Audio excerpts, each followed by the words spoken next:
you know something's wrong, but they're acting like you're not doing anything wrong, that nothing is wrong. But then when you bring it up, essentially trying to communicate with somebody who won't communicate with you because sociopath versus a psychopath, and how that correlated to narcissism, because it is a form of behavioral disorder. Do they have anything in common with the narcissist? yeah, so all psychopaths are What are the indicators that I should leave? the relationship, however bad it is, that's all it's ever going to be. It's just going to be that for the rest of your life because Hi, Danielle. How are you? I'm good. Thanks for having me. I'm so excited to have you today because literally, I don't know what it is lately, and I don't know if people just throwing this word around, but the word narcissist and narcissism, I don't know if it's because there's more awareness, but it feels like it's everywhere and everyone uses that lingo. You know what I'm saying? Does that make sense? Yeah, I've heard that. I think that there is definitely more of an awareness now, whereas before somebody might have been written off as a jerk. Now there's these Yeah, right. that help people and empower them to know what's happening. Was there something personal that happened to you, or maybe you experienced, that made you dive into narcissism at the level that you are? Yeah, so I come from a broadcasting background. I've been a TV reporter all over California, and I was always interviewing a series of narcissists, sociopaths, and psychopaths, whether it's a jailhouse interview, politicians, CEOs, high power lawyers, you name it. And so I had experience with the power struggle of trying to get information out of them during an interview when you're the one in power, but they want to be. And it was a very interesting dynamic there. So I already had that experience. And then I had my own narcissistic relationship, which I got out of several years ago. And that really just gave me a personal understanding of just how hard it is to get out of these things. You know, it takes an average of 7 to 10 times to leave an abusive relationship. And people who might have a very, very good marriage and family therapist just need extra coaching. I kind of equate it to being stuck at the bottom of a well and not really knowing how to get out. And you don't want a therapist at that moment being like, but what was your childhood like, right? You need somebody to throw you a rope Right and now, say, yeah. this is how you get out, and this is how you handle it, and this is what you need to do. So that's when I started doing the coaching. I opened the Narcissistic Abuse Recovery Center, and I counsel people remotely all over the world now. I love that. I love that. So just for anyone who's watching, again, I think most people know, but what is narcissism by definition? And I know you had mentioned in several of your podcasts that I've listened to, it's amazing, like 9 traits of what they have. Yeah, so it's a personality disorder, and you need 5 of 9 traits to be clinically diagnosed with narcissistic personality disorder. And that can look like a gross sense of entitlement, delusions of grandeur, fantasies of all the wealth, success, beauty, a lack of empathy, arrogance. So when people have 5 out of the 9 traits, it starts to become extremely damaging to their work relationships and their personal relationships. Right. Do narcissists look for a certain type of person? Like, do they hone in almost like a con? Is that something that might happen? Yeah, I would describe it as a love scam or a con artist, because they can only get as far as they get with people who don't know about this personality disorder. Because one of the first signs that you're dating a narcissist is that you're going to get love bombed. So for someone who doesn't know that, I just learned that from your podcast. I didn't know what love bombing was. I'm like, what is love bombing? I'm like, oh my God, please tell anyone who doesn't know what that means. Love bombing is when a suitor showers you with praise, romance, gifts, possibly vacations, right off the bat to build a false sense of intimacy quickly. You might notice that the relationship is moving very fast.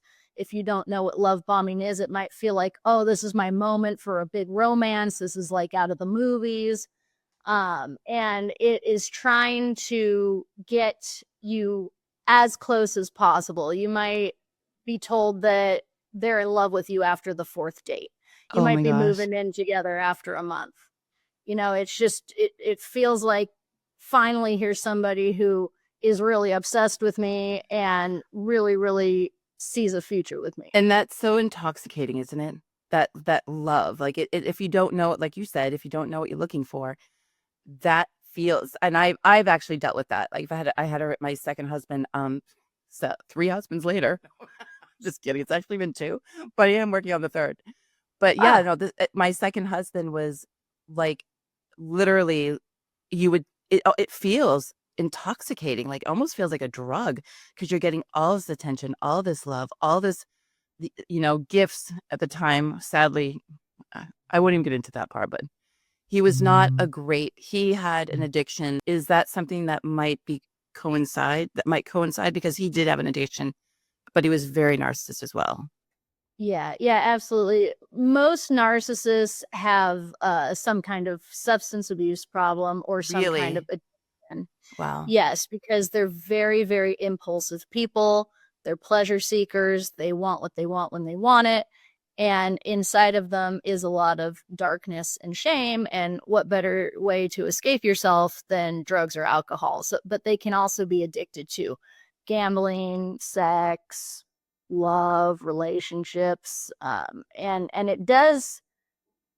it is interesting that you said it feels like an addiction because an addiction is forming on the victim side in the form of a trauma bond, which is the addiction that you get to the highs and lows of the relationship. And people will tolerate abuse and toxicity for months and years, trying to get back to that initial love bombing stage, which was actually unsustainable and unreal from the beginning. At the time, and I don't know if you felt this because you said you were in a relationship, but I felt ashamed. I felt so ashamed after that relationship ended and the divorce that I should have known better. Like, how did I miss that? Is that something you often hear in your coaching? Well, yeah, absolutely. And that's a big burden for you to carry, and that's the victim being way too hard on themselves because the truth is this person has been manipulating people their entire lives and they're very, very good at it. They can seek out the people who are going to give them the benefit of the doubt, the people who are very forgiving, Oh my God. the people who are prone Yeah. to guilt trips. They're immediately from the first date poking at your boundaries and seeing what they can get away with. So by date 3, if they're saying, "Oh, I think I love you," somebody who maybe has a secure attachment style or who knows what love bombing is would say, "Whoa, that's creepy. I'm never Yeah. speaking to you and you don't even know me." And a narcissist can't get anywhere with somebody like that. They can Right. only get to you if you project your own good intentions onto them. And that takes months and sometimes years to figure out, oh, wait, this person has manipulated me. This person is not just an alcoholic. There's something way deeper going on here. And you try to make it work because you're emotionally invested and chemically addicted at that point. So it's Right. really, really hard to unwind yourself from the narcissist, and they all have a fear of abandonment. So during that love bombing, they're trying to trap you so that you can't leave them, and then the relationship gets worse and worse. Right. Right. You're singing my song. I feel like it's my history with this one Oh, person. And, luckily for me, I did do the work after that. I'm very, I don't think I called him a narcissist though. I thought it was just an addiction. And I think that, and for me, I just was like, what can I change in me to not do that again?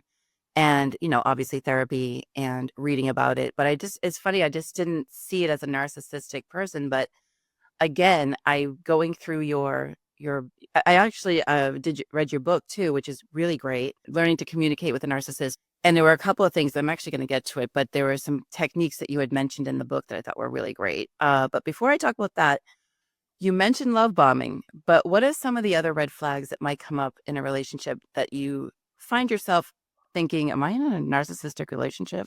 Yeah, early on, if you have not been through it, it's really, really tough to tell. But essentially, the relationship's going to be moving a lot faster than you would want. And you're walking on eggshells in the sense that you feel like you can't tell the person to slow down. And you feel like if you do tell the person to slow down, yeah, that they're not even going to listen to you, or you're going to miss out on your chance at this great love. And so that is them just immediately overstepping your boundaries, thinking that they know you more than they do. If they are idolizing you, you're hearing terminology like, nobody's ever understood me like Oh this. my You're my God. soulmate. You're This my is twin flame. embarrassing. It's embarrassing that you're saying this, and I'm like, and I'm sure there's so many people who might be listening. Oh my goodness. Like it's just, I had an epiphany when I was, Yeah. again, I know what a narcissist is. I feel like everyone uses that term. But when I was really listening to one of your podcasts, I was like, oh my God, I think that my second husband was a friggin' narcissist. Like, but I just, again, put it to addiction, and that's why he was, and the con for the next fix. And it was really like a hardcore addiction. He was like, I guess it's called a low bottom addict. But I am listening to you and I'm going, oh my goodness. And you know what? It feels good. It feels good to know what, I don't want to say label, but to know what was going on and not the unknown. So yeah. Mhm. Yeah, I mean, I wouldn't be embarrassed because this happened to all of us. Right. And back then, you don't have the full picture of exactly what this person's going to do, right? So hindsight, of course, is 2020 because you know how the relationship played out. But back then, you're like, oh, this is fantastic. I'm just going to roll with this, right?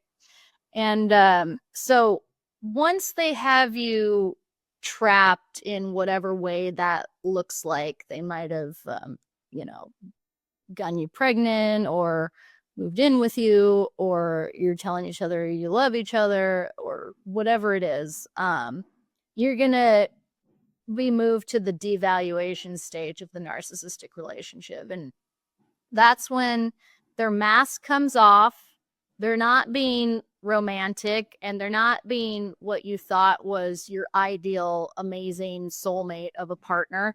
They're actually starting to do things that are very, very damaging and very, very toxic. So, if you used to get that good morning text every day, now you're not getting that. You're wondering what you did wrong. You might get the silent treatment. You might not hear from them as much.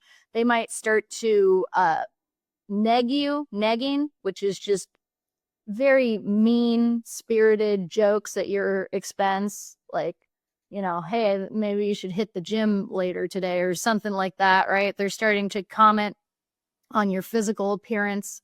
They're starting to degrade you in front of others. They just seem to have a strong dislike for you, bordering on resentment, bordering on hate. And no matter what you do, the relationship is just going more and more downhill. This is oftentimes the longest phase of the relationship, timeline-wise, because for the victim, you're feeling a lot of guilt, a lot of shame, a lot of confusion, and, kind of your point earlier that it was validating to hear this stuff. You're oftentimes very isolated. You're isolated from your friends and family. You don't even know how to begin to describe what's happening. You feel embarrassed. You don't want to tell them. The narcissist is maybe pulling you away from them. Hey, your best friend is a bad influence. You can't go out with her anymore. And it's just a very helpless feeling, like you're trying to win back the love of someone who once loved you.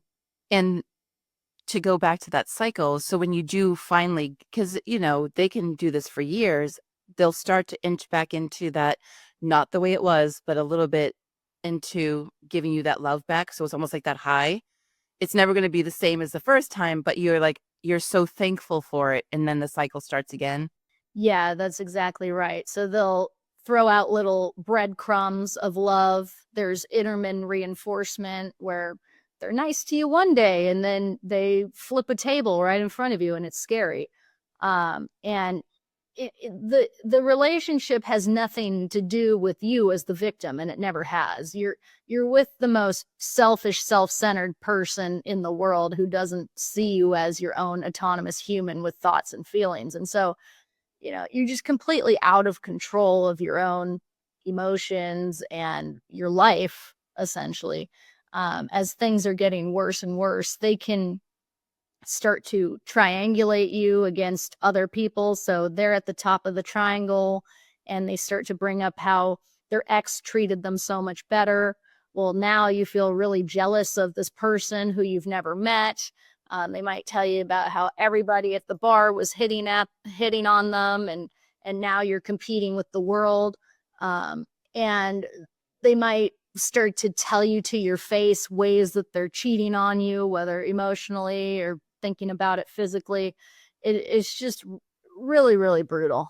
I guess at some point during the relationship, you start to like second guess if you're going crazy because you know something's wrong, but they're acting like you're not doing anything wrong, that nothing is wrong. But then when you bring it up, it's like you have that gaslight. You're essentially trying to communicate with somebody who won't communicate with you because the narcissist wanted to trap you so that they could treat you like garbage, and then they can have a free nanny, a free chef, a wallet, a house, Oh my God. So you're just serving them and trying to take on the entire emotional burden of the relationship while they're just putting in less and less effort.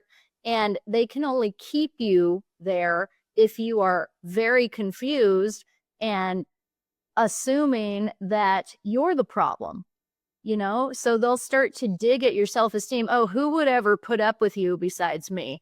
You're so Oh, dramatic all the wow. time.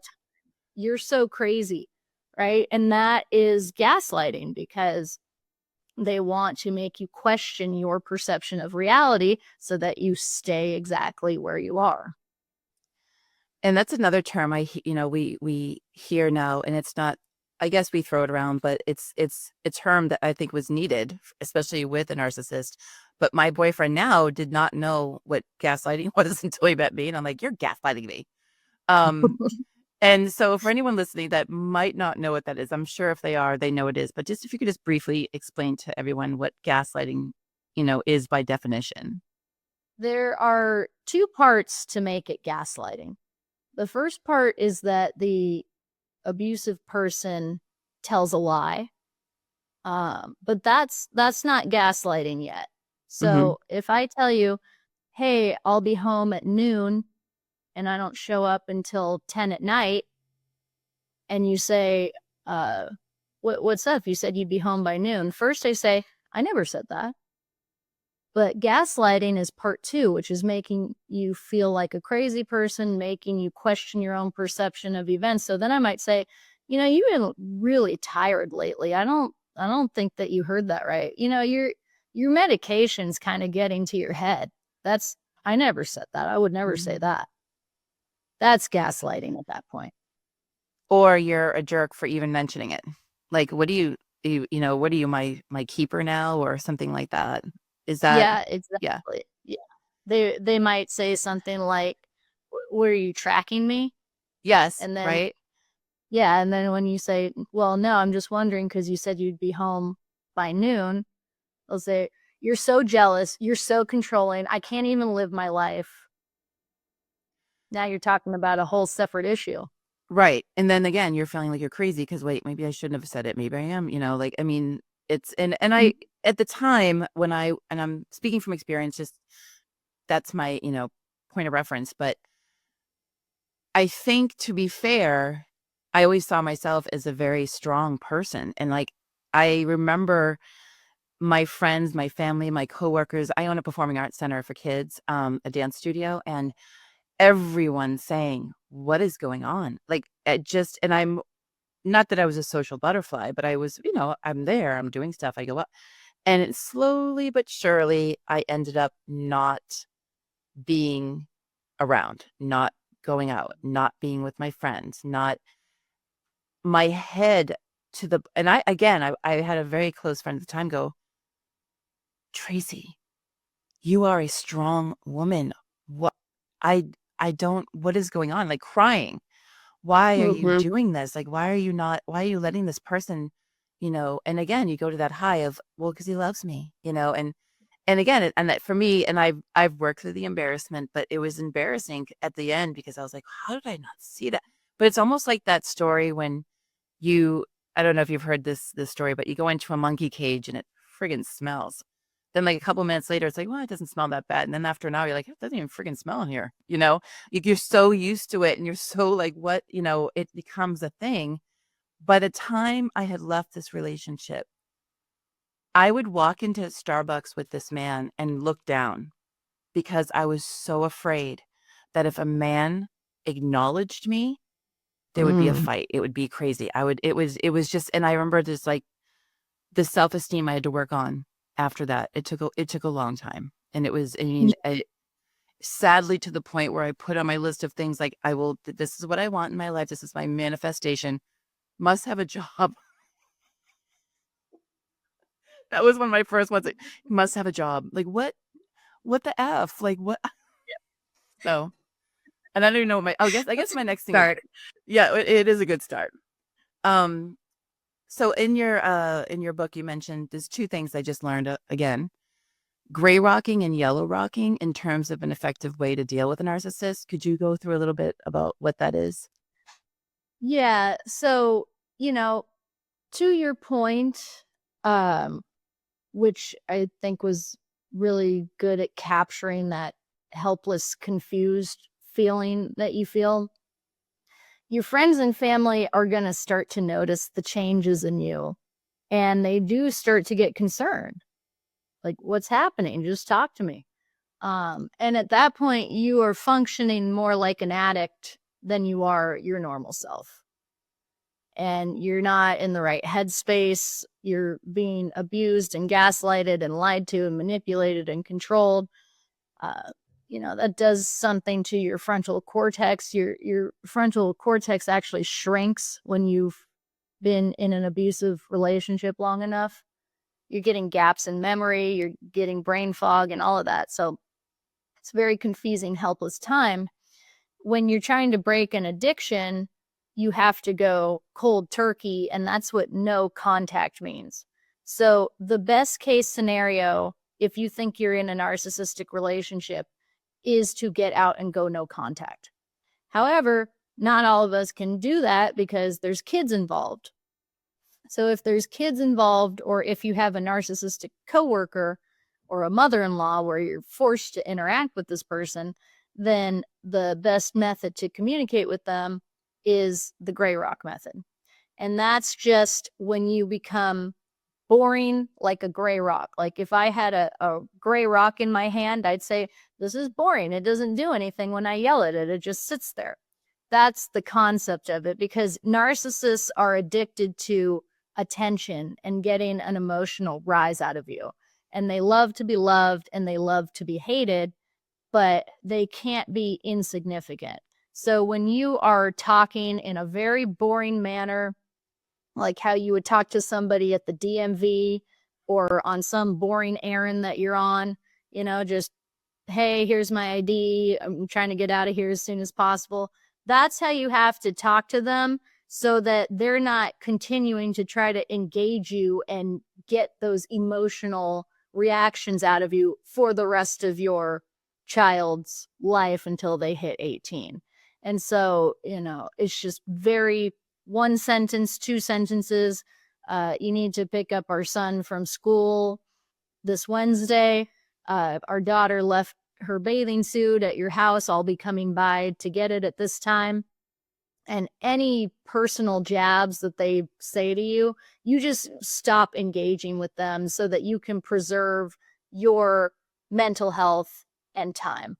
And it's really tough to do at first. You basically have to take your ego and throw it all the way to the side and under the floorboards, but it gets easier and easier to do. And a yellow rock is just a friendlier gray rock. Maybe your kids are a bit older. Maybe the narcissist isn't trying to poke and prod at you anymore. And you can say, hey, hope you're having a great day. I'm going to be picking up our kid's swimsuit at this time. So it's a bit friendlier. Like, okay, so what are some techniques that someone can use if they're being continuously gaslit? Yeah, so if you're being gaslit, this person is trying to get you to believe their version of reality. And so a gray rock response would be, that's your perception of things. A gray rock response would be, I don't remember it happening that way, but then you don't elaborate on it. A gray rock response would be, this conversation is not reaching any sort of conclusion that's beneficial to either of us. A gray rock response would be, I'm really busy right now. I can't talk about this. Or you can just say, okay. Okay. Okay. Yeah. And it's hard if you, like, I'm a hothead. I'm Irish. You said it perfectly. You have to swallow your ego and okay, that's it. Mm-hmm. That's the name of your next book. Okay. um, so you're in a relationship and you're realizing that it's a narcissistic one, toxic. What point do you seek professional help? Like what could you tell someone that's in that right now? I would say if you believe that your partner's a narcissist, don't worry about the labels so much as how they're treating you. Even if they have narcissistic tendencies, they can be extremely destructive to your life. Keep in mind that this person is constantly trying to manipulate you every time that they talk to you.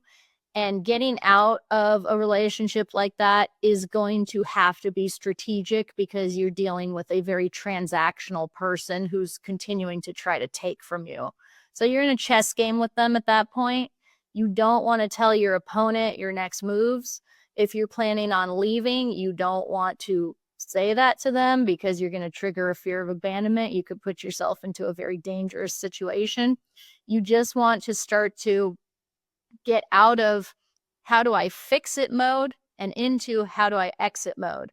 And when you're in how do I exit mode, you're not engaging in fights anymore because you don't need to resolve a fight with someone you're not going to be with. You're slowly moving your stuff out of the house. You're getting all your stuff ready for custody or divorce or whatever, talking to attorneys. You are in therapy or getting coaching to come up with an exit strategy. You're journaling, you're remembering who you are and why you don't deserve any of this. And you're, getting out of the mindset of how do I fix this person over here and into the mindset of I need to remove myself from this toxic relationship because I want to have a healthy, successful life and I'm never going to have it with this person. I mean, you just hit the nail on the head with the having to make sure you are safe when you're leaving. And again, and I literally had to say, I sent him to Hawaii and said, I'll be right behind you. And I just moved out. And, it was because of the safety issue. And that brings me back to at what point is it time to leave? Are there particular indicators, or is it just really a matter of the good times have outweighed the bad, or the bad have outweighed the good, rather? Are there any indicators that would help someone, especially right now, if they're listening to this? What are the indicators that I should leave? The relationship, however bad it is, that's all it's ever going to be. It's just going to be that for the rest of your life because narcissists don't change. And so it's up to the victim to see if it's escalating. If there's any amount of physical violence, you got to get out of there. You're now in danger. If there's verbal abuse, yelling, screaming, there's never an excuse for an adult to yell at another adult in any Mm-mm. context or call another adult names. If they're starting to be really damaging to the children, you got to get your children out of there, because it escalates when it's getting to a point of you trying to hold the narcissist accountable. When you're poking holes in their mask and you're saying, listen, I think that you're cheating on me. I think that every time you're accusing me of talking to other men, actually you're doing something. I think that you are an abusive monster of a person. The minute you call them out, they will either discard you or the abuse will get substantially worse. And if you think you've hit rock bottom with this person, you don't even know rock bottom. Wow. So you have to take into account that you're dealing with an unpredictable person. And I always tell people, think of an escape date. Like, by Christmas, I'm going to be out of here. But if things start to escalate and get bad, turn your Christmas plan into a right now plan and just get out in any way that you can. So here's my question. What are the significant differences between someone who is just entitled and a jerk, like you said earlier, and someone that is a narcissist? Yeah. Is there a world in which there's a healthy individual who's down on their luck and is not acting like themselves, or is maybe like very depressed and doesn't want to talk to you, or lost their job and isn't handling it right? Yes, absolutely. Maybe they said the wrong thing. Maybe they said it in a very poor manner that really hurt you. Yeah, that can absolutely be the case. But is this person taking accountability for their actions and making lasting changes? Because narcissists can't do either of those things. If Yeah. they're crying and saying I'm sorry and doing the exact same thing, and that's happening over and over and over, that's somebody manipulating you. They're not Yep. taking responsibility, and they're not going to change. You're right. Because with a narcissist, one of the symptoms is delusions of grandeur, and they are delusional individuals at the end of the day. They're in a delusional fantasy land where they're the best, the greatest, and they can treat people however they want, and everybody just has to take it. If they decide to kick them, then you got to come back for more. And once you see the patterns of behavior are not changing, oh, wow, this person's apologized to me 5 or 6 times and continues to do the same thing, then you can start to see if they have these other traits of narcissism, like a complete lack of empathy. A gross sense of entitlement is, if I give you $100, you say, why didn't you give me $200? It's just never enough. There's no gratitude. There's no appreciation. Yeah. It's just, what can I take? If somebody's very, very parasitic, that's a narcissistic trait. They sleep on your couch for 3 months, even though you only offered it for a week. And then you have to consider the different types of narcissism. There's a covert narcissist who's in a constant victim mentality.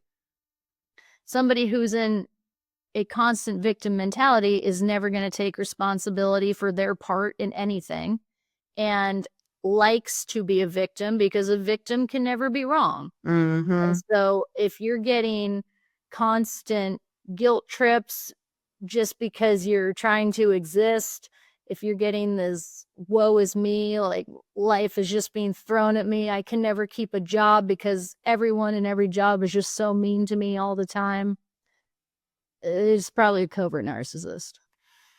Yeah. It's always everyone else's fault, I have another saying. I say this to people, I'm like, it's the amount of time you spend being a jerk that makes you a jerk, because we're all jerks. We're going to be a jerk once in a while. We don't have our best day. We're not our best self. Like you said earlier, if you're hurting, you say something that you shouldn't have said. But sometimes you kind of have to look in the mirror, I mean, Mhm. it is what it is.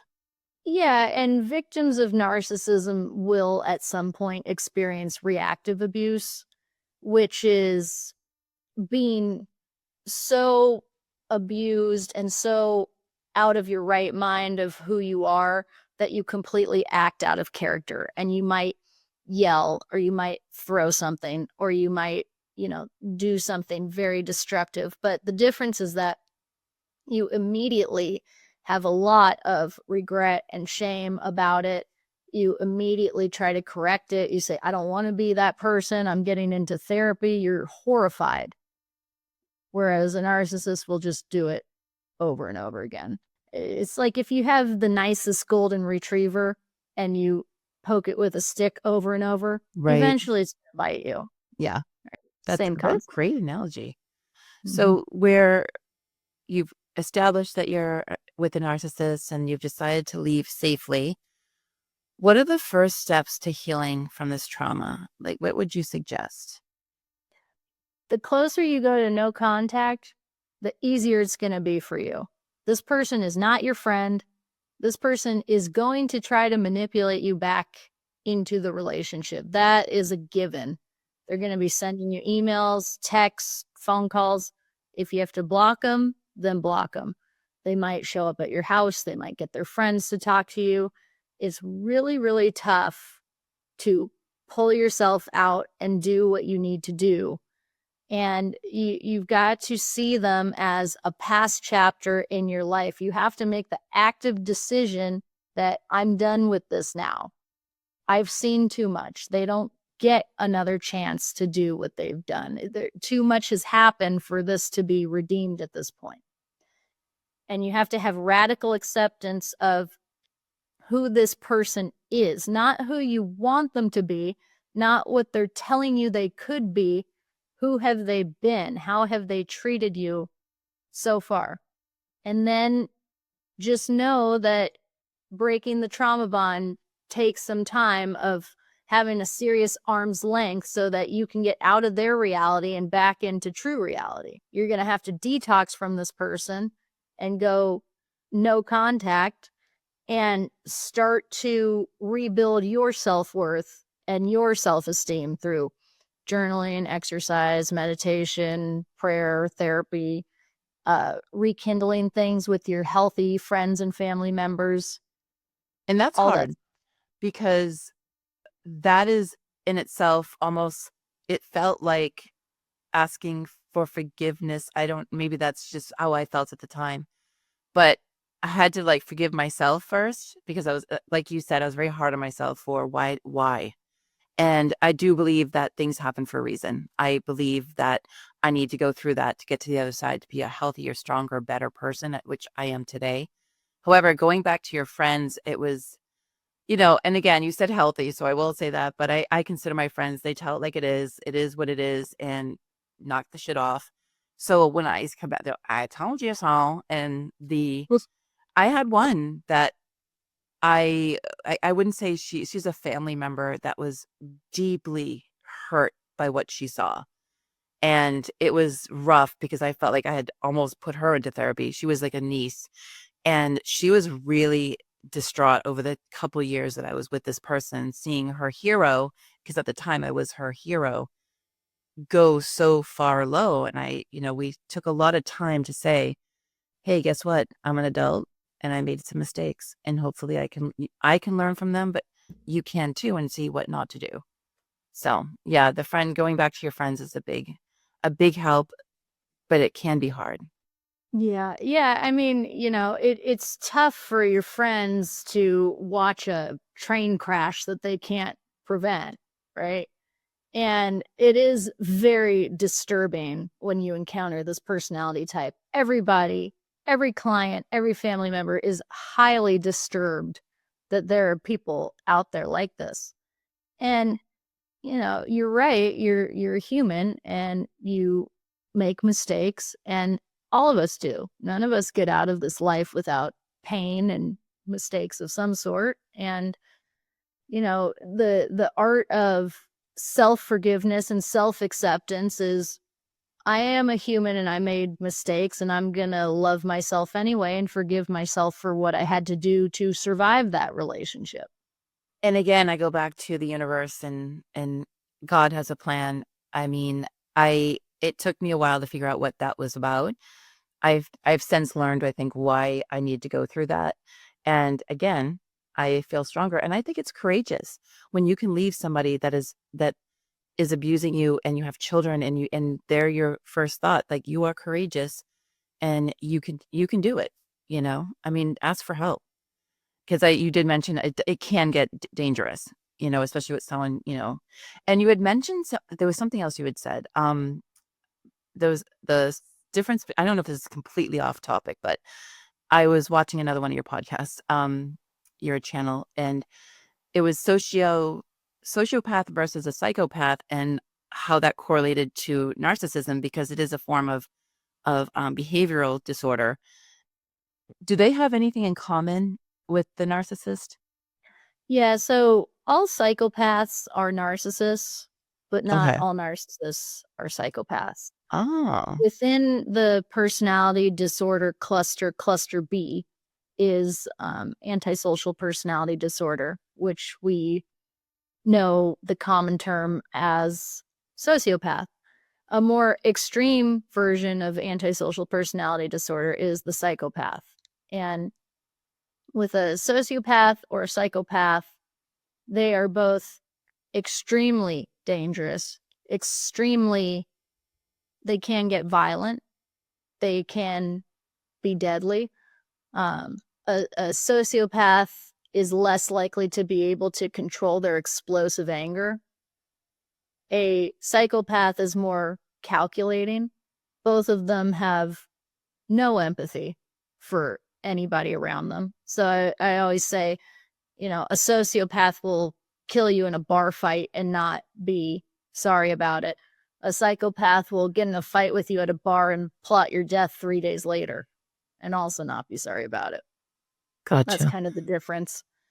And, they are just completely unpredictable, dangerous individuals. Now, they are also extremely charming, fun. They can be successful. They can be very good looking. They draw you into their aura like Edward the Vampire in Twilight or something. It's just, Yeah. you want to be around them. They don't have anxiety. They don't know what that feels like. So they'll just walk into a room and just have the most incredible story and be like, let's go to Paris and let's spend all our money. And, so they too are very good at trapping people in through love bombing. However, you're going to be more likely to have crimes committed against you, like stalking and harassment and violent crimes. And it's going to, you could experience legal abuse with these people where they're just holding you up in the legal system and wasting your money and Oh, trying to take your kids from you, even though they don't even want to be around the kids. They're just very vengeful, spiteful, dark individuals. sadly, I see that at my studio when I see a child going through a divorce, and the father, whoa, or the mother, but I've seen both. But I'm just thinking of one right now that these kids, I'm like, and that brings me to after school activities, which I'm a huge fan of. It just is a lifesaver for kids. But that narcissistic way of, I want almost like I don't want to say, I feel bad saying this, but like, I want to destroy you. If I can't have you and I can't have you the way I want you, then I'm going to destroy you. And that retaliation that happens. And you just said it horribly. It's like, I'll fight for these kids that I don't even want. And that's like, it's just so sad. But hopefully with people like you, they can get the victim. Is that a bad thing to say? The victim, the person that's dealing with this person, Yeah, narcissist. it's some people are currently victims and some people are survivors of narcissistic abuse. There you go. Yeah. Mm-hmm. Survivors. I love that. So, just to wrap this up, I wanted to ask you, like, what are some steps that you would say to take specifically in terms of getting healthy, moving on? I know you said journaling and going to therapy. Break it down just one more time in case someone is really going through this right now. You'll get to a point as a survivor of narcissistic abuse where it doesn't emotionally impact you anymore. You logically understand the relationship happened, but that's about it. And you understand in the long term too that it did push you on this trajectory of what your life needed to be going into the future.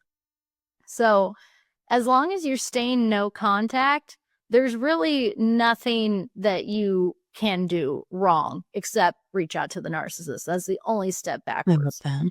So you want to start to think about the future, right? Don't be caught up on, oh, I wasted this many years with them. That's already happened. Think about the future. You have the ability to now shape yourself into whatever you want because you're not being controlled. You have Oh, total freedom away from this person, and the sky's the limit. So if you want to go back to school, do that. If you want oh, to dive into research, take trips, go with your friends and travel. Try new hobbies, try new sports, ramp up your gym routine to get your nervous energy out. Start to journal, start to think about how you want your life to be. And then if you feel like dating again eventually, just know that the chances that you get trauma bonded to another narcissist are slim to none because you know the red flags and you have to have trust in yourself that if I see toxicity, I'm just going to weed through it and I'm going to keep going until I get to healthy individuals. And on the other side of narcissistic abuse is the most healthy, fulfilling relationships that you'll ever have. when you do the work, and I say the work because I think for anything you do, knowing what not to do is how you get better at what to do, if that makes any Mm. sense at all, but that's how I live my life. Okay, let's see what the failure, not in this case, but what are better choices I could have made so I could make these great choices in the future. And I will tell anyone listening that's a survivor of a narcissist that I had the summer of yes. Literally, because I felt like I had called it a prison for 3 years, didn't go out, didn't do anything, didn't drink, nothing. And that summer, if someone asked me to do something, it was yes. And I didn't care if I didn't want to do it. I mean, obviously nothing bad, but I wouldn't go, I went to San Diego. I went on an airplane ride. I went to hot balloon, like whatever it was. I was like, yes, I was not. And I told my friends, I am not allowed to say no.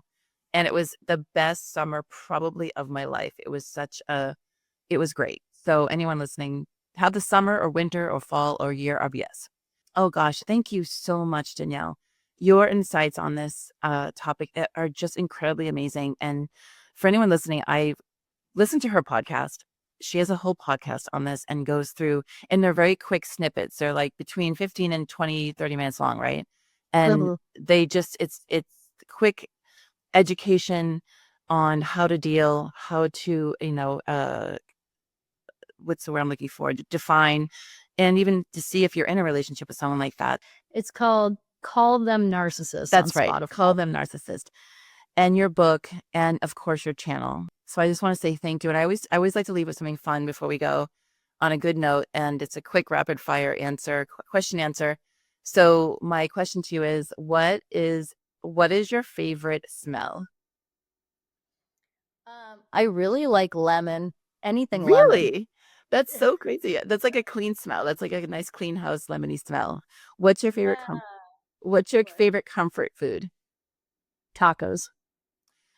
Okay, you're like the third person that said that. They're like tacos, Mexican food. I think you can't go wrong with Mexican food. You just can't. Cheese, I'm done. What is your favorite thing to do on the weekends when you're just by yourself and it just makes you feel amazing? I like to watch history documentaries like an old grandpa. smoking what's it called? A pipe.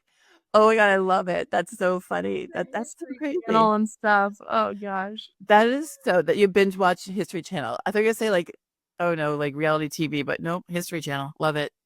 Well, Yeah. I was just watching one on Alexander the Great. I was like, why am I Really? watching this? My binge watching is the Game of Thrones, and now it's the Dragon, House of the Dragon. House of I just Dragon's love it. so gold. Do you Yeah, I watch it? love it. Oh Yes. my gosh, my friend, I Sweet. just was so angry about the way Game of Thrones ended with the dragons being Oh my killed, god. and I just was like so sad that I was like, I I'm know. not watching that. It was good up until like the last season, I would say. Oh, I just, I don't, I know. I'm just really, I'm mad again. So my friend's like, you've got to watch House of Dragons. So I finally started watching it with like, and then I love it. I do. I absolutely love it. So, well, thank That's you, pretty good. It's Danielle. really good. I'll let everyone know how to get in touch with you. Your books, your everything will be in the description below. And I thank everyone for listening. And as always, stay awesome. You are amazing. Thank you for having me on the show, and thank you for asking really thought-provoking, interesting questions that made me think. Really appreciate it.